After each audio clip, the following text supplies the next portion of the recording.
So to the specific examples, I think on the cost cutting side, uh, a typical contact center, let's say you're doing support, I don't know, 30 or 40% of your team is going to turn over in a year.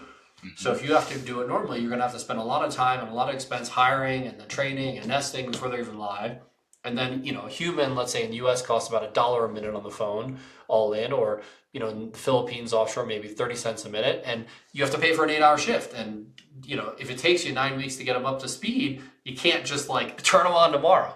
So on the other side, with AI agents, you're talking about closer to 15 cents per minute, so a fraction of that. Hmm. It's fully variable, so it can go up and down however you want, even within like a minute. It doesn't have to be shift work, and it takes much less time to get them ready. Once the agent is ready, you don't have to train and train and train and re-coach and coach and coach. Like you now have the agent ready. So I think from a cost to serve perspective, if you want to cut 2 or 3% by having some extra deflection in IVR, fine. But if your goals are, I don't know, 30% reduction in cost per interaction, there is no possible way you can get there without having autonomous AI agents. Like just having post call help to shorten after call work or during call next best action isn't going to get you there. So that's one type of project where we're able to get people in some cases like 80% cost savings, 90% cost savings. So it's wild in that perspective. And that does not mean we're going and firing people willy-nilly. It's not that. It's just instead of constantly hiring new people that are going to underperform, it's using AI agents to do the simpler things and letting your better agents do the ones that are more complicated.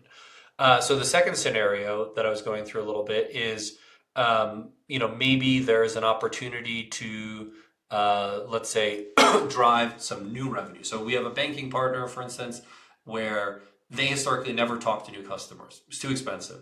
And marketing didn't want to, marketing is constantly changing their positioning. And they didn't want to have to constantly train humans.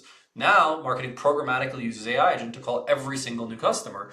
And those are sometimes 20-minute conversations about why they should use banking and what are the different products available and what is the right product for them so that they can make the right decisions. And it's interesting that Hmm. the customer who was ashamed of asking a human those questions is perfectly happy to ask an AI for all those answers that they didn't know the answer to. So we see that actually increases the lifetime value of the customer in that case materially. The assets under management at the bank go up because they're doing that.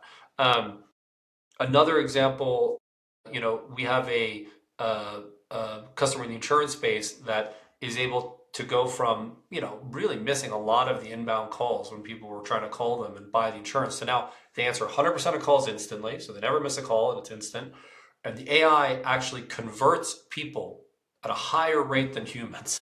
Really? So the AI is Wow. 27% more effective at converting people than the humans. And when you talk to like about CSAT, the customers rate the AI excellent 77% of the time. So they really think it's like a very, very good experience. So that sort of use case to turn a contact center from just being seen as a cost center to being a revenue driver is a very important one.